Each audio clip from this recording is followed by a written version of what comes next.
Hola, ¿qué tal? El día de hoy vamos a analizar el término lo ominoso y posteriormente vamos a ver cómo podríamos aplicarlo en un cuento de Edgar Allan Poe. Lo ominoso. ¿Qué significa este término y de dónde surge? Bueno, pues en cierta ocasión Sigmund Freud encuentra en un cajón un antiguo manuscrito, el cual se dedica a reescribir y posteriormente lo publica en el otoño de 1919. Este ensayo inicia con algunas dificultades lingüísticas con las que se enfrentó el traductor y que vamos a ver a continuación, pero antes vamos a recordar brevemente la vida de Sigmund Freud. Sigmund Freud fue un médico neurólogo austriaco de origen judío, considerado padre del psicoanálisis y una de las mayores figuras intelectuales del siglo XX. En el ensayo se menciona que a un psicoanalista no le llama la atención la estética, la cual es una doctrina enfocada a las cualidades de las emociones, y si en alguna vez interesa, tal vez será acaso en algún campo tan aislado que incluso probablemente no cuente ni con la bibliografía especializada en la materia. Este ensayo nos muestra el campo de lo ominoso, que es un término que pertenece a lo terrorífico, a algo que produce angustia y horror. El problema que plantea es que dicha palabra no siempre tiene una definición específica que la diferencie dentro del ámbito de las emociones de tipo angustiosa. Si bien es cierto que la estética abarca las emociones, con frecuencia se enfoca principalmente en las del terreno de lo bello, es decir, en lo positivo, por lo que la estética no se suele relacionar con las condiciones que producen emociones de pesar desagradables o repugnantes. Sigmund Freud menciona que debido a esta situación no hay suficiente bibliografía y únicamente menciona el trabajo de E. Hengst de 1906, que lo considera rico pero no exhaustivo.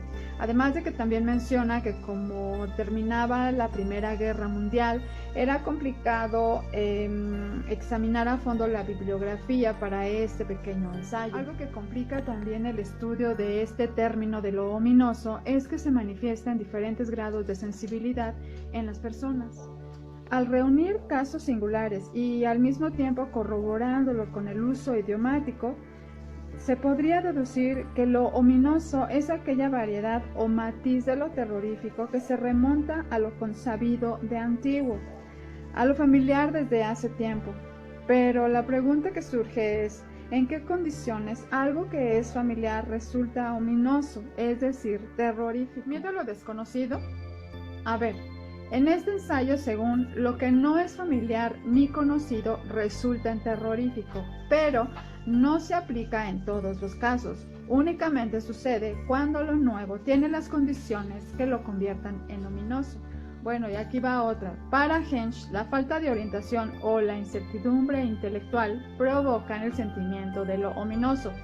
Esto quiere decir que entre más orientada esté una persona en su medio, pues menos tendrá sentimientos de lo ominoso. En este intento, ¿verdad?, de definir lo más concretamente esta palabra, viene una serie de definiciones de diferentes diccionarios, de diferentes lenguas, y bueno, que vamos a leer a continuación, y ya nos empiezan a dar un poco de luz acerca de del significado de la palabra, pero también nos vamos a dedicar a buscar lo que es la esencia, la base. Vamos a intentar descubrirla. Y bueno, algunas de las definiciones que vienen son ajeno, extraño, siniestro, inquietante, lúgubre, incómodo, fantasmal, sospechoso, de mal agüero, sentimiento repulsivo, demoníaco y horrendo, mantener algo clandestino, oculto, pecado, espectral, enteramente nuevo e imprevisto. Y también viene otra definición interesante que dice, así como que todo lo que estando destinado a permanecer oculto ha salido a la luz. Hengst también escribe, uno de los artificios más infalibles para producir efectos ominosos en el cuento literario consiste en dejar al lector en la incertidumbre sobre si una figura determinada que tiene ante sí es una persona o un autómata, y de tal suerte, además, que esa incertidumbre no ocupe el centro de su atención, pues de lo contrario, se vería llevado a indagar y aclarar al instante el problema, y como hemos dicho, si tal hiciera, desaparecería fácilmente ese particular efecto sobre el sentimiento. E.T.A. Hoffmann ha realizado con éxito y repetidas veces esta maniobra psicológica en sus cuentos fantásticos, por ejemplo, el de El hombre de la arena. Ya que tenemos una idea más clara acerca de este término, vamos a ver cómo se aplicaría en un cuento de terror de Edgar Allan Poe. El cuento se llama El corazón del ator. ¿Y quién fue Edgar Allan Poe? Fue escritor, poeta, crítico y periodista romántico estadounidense, reconocido por ser uno de los mejores cuentistas de todos los tiempos, renovador de la novela gótica. ¿Y de qué trata este cuento del corazón del ator? Bueno, vamos a verlo brevemente. Este cuento trata de un hombre que asesina a un anciano simplemente por el hecho de que tiene un ojo enfermo que él llama ojo de buitre, lo asemeja a un ojo de buitre y es lo único que le molesta. Él menciona que no tenía ningún problema con el anciano, no le estaba interesado por su dinero, el señor no le había hecho nada, se llevaban bien y todo, pero se le metió esa idea de asesinarlo hasta que la consuma, y en todo el relato insiste en que no está loco y obviamente pues da muestras plenas de que sí lo está y de remate. Entonces cuando llega la policía a investigar, él pues ya había escondido el cuerpo, ya no había dejado ningún rastro, ninguna marca, nada, lo había escondido debajo de levantó las tablas, ¿no?, del piso y ahí lo metió en pedazos porque lo descuartizó y ahí lo escondió y puso su silla, se sentó para atender a los oficiales de policía. Y algo que él menciona desde un principio es que él es una persona muy nerviosa, extremadamente nerviosa, y este detalle fue lo que lo delata porque a los oficiales se empiezan a tardar en irse en lo que están interrogando y luego están platicando muy a gusto y él empieza, pues vaya, ya a empezar a dar síntomas de nerviosismo hasta que llega un momento en que los nervios lo traicionan y empieza a escuchar el latido de un corazón y cada vez más fuerte, y a este latido él lo atribuye al corazón del anciano que pues él asesina, y llega el momento en que este sonido es ensordecedor, ya los nervios ya los tiene hasta lo más arriba posible y ya está súper alterado. Entonces todo esto lo obliga a confesar su crimen. Y pues a simple vista podríamos deducir muy superficialmente que lo ominoso o lo terrorífico en sí es el asesinato y la manera en que él describe, ¿no?, el personaje describe cómo fue planeando el crimen hasta que lo consuma y cómo lo termina. Podríamos decir, bueno, pues ahí está lo terrorífico y todo, pero bueno, si tomamos en cuenta el ensayo de Sigmund Freud, nos damos cuenta de que la cosa va más allá y es lo que vamos a ver enseguida. Vamos a los términos de los diccionarios, las definiciones que también menciona el ensayo, y me voy a quedar principalmente con, que todas tienen que ver, pero me voy a quedar principalmente con, dice que así como que todo lo que está destinado a estar oculto sale a la luz. Ese lo vamos a usar también para hacer nuestro análisis. Y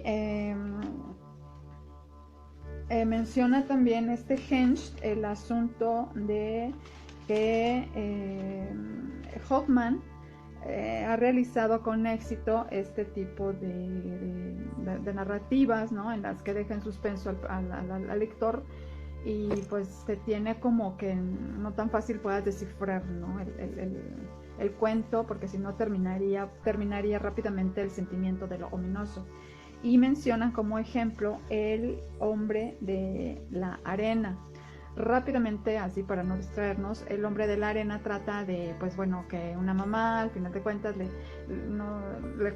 dice a los niños que no se quieren dormir, no se quieren ir a dormir, que se vayan a dormir porque si no va a venir el hombre de la arena y les va a sacar los ojos y se los va a llevar a sus hijitos y se los va a dar para que coman sus hijitos.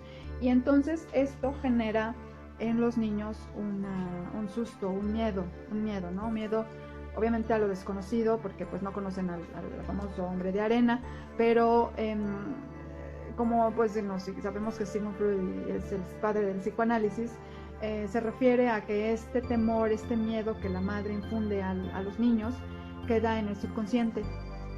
Y bueno, es algo que a la larga los niños crecen, ¿no? Van creciendo, son jóvenes adultos y seguramente olvidan esta situación. Pero llega un momento, en el ensayo dan varios ejemplos de este tipo, de que por ejemplo va creciendo el joven o la niña, la señorita o en este caso el joven, el ejemplo que da el ensayo, y surgen situaciones, circunstancias que hacen que inconscientemente ese miedo que estaba oculto salga a la luz. Es decir, algo lo activa, puede ser una palabra, una mirada, cierta circunstancia hace que algo que es terrorífico o que en su momento de la infancia fue terrorífico, queda oculto, ¿no? Pero como que se activa algo cuando es adulto y reacciona de una manera que incluso es incomprensible para la persona, porque no se acuerda probablemente que se generó un trauma, ¿no? en la infancia. Y pues hace que tenga cierto tipo de reacciones. Incluso viene un ejemplo en el mismo ensayo de un joven que pues reacciona de acuerdo a este tipo de traumas, y lo que le reacciona de grande, ¿no? De adulto, y le evita ser feliz, le evita poderse casar, le imposibilita, porque son sentimientos que lo paralizan, y más que paralizarlo lo hacen reaccionar de manera incluso agresiva en cuanto se activa con ciertas circunstancias que vive en su vida de adulto. Entonces llega incluso a matar a la chica que ama, que no tiene ningún problema con ella, que la ama, que ya pues tienen una vida planeada, pero de repente brotan estas emociones, estos traumas que estaban muy guardados, ¿no? Y que surgen porque se activan, surgen por algo, ¿no? Botan porque él vio a una persona que le recordó el trauma del niño, de que de niño le decían que el hombre de la arena se iba a llevar sus ojos y se iba a quedar sin ojos y todo, ¿no? Entonces, tomando en cuenta esto, aplicándolo en el cuento del corazón delator, podríamos más o menos relacionar que la situación está en que este muchacho o este personaje no tiene ningún problema con el anciano, vaya, no, lo quiere mucho y todo, pero llega un momento en que surge, que brota, que de lo que ese sentimiento o ese trauma que estaba oculto se activa porque al anciano, pues se le forma o se le crea un ojo que él llama ojo de buitre, ¿no? Podríamos pensar que de niño tuvo alguna situación con algún susto, ¿no? A lo mejor también su mamá le decía vete a dormir porque el buitre te va a comer el ojo, o el buitre te va a comer, o así como el coco, ¿no? Así que es bueno para analizar y tener cuidado con lo que le decimos a los niños, ¿no? De que vete a dormir porque el coco te va a salir, porque a lo mejor de grande pues sale ese trauma y puede reaccionar de una manera no muy agradable. Bueno, por ahí va el asunto, ¿no? Que esta persona de por sí menciona que es muy, muy nerviosa, ¿no? Muy nervioso, pero al final de cuentas este ojo del Señor le activa, le despierta esos instintos que seguramente los traía adentro, ¿no? Muy ocultos, y salen a la luz, y esto es algo familiar. Es terrorífico porque es algo familiar pero olvidado, es algo familiar que el personaje seguramente vivió de niño. Entonces, bueno, para concluir, es lo que les comentaba, pues tengamos cuidado con lo que les decimos a los niños, ¿verdad? Porque no vaya a ser que definitivamente van a crecer y se les va a olvidar, pero puede ser que en un momento posterior surja, ¿no? Y tengan reacciones negativas y no sepan por qué viene todo eso. no lo recuerden, como nos puede pasar a todos, y también pues que si tenemos nosotros, es buena reflexión para que si tenemos alguna reacción no positiva que nos esté afectando en nuestras relaciones, tal vez no necesariamente al grado de estas narraciones, ¿no? Estos cuentos de terror, pero que sí nos esté afectando con nuestras relaciones, pues podemos dar una mirada hacia adentro y tratar de investigar si hay algo de la infancia que nos está impidiendo, ¿no? Tener una vida plena. Y bueno, pues este es el análisis al que llegué, la conclusión a la que llegué, y pues agradezco muchísimo su atención y me despido. Muchísimas gracias, hasta luego.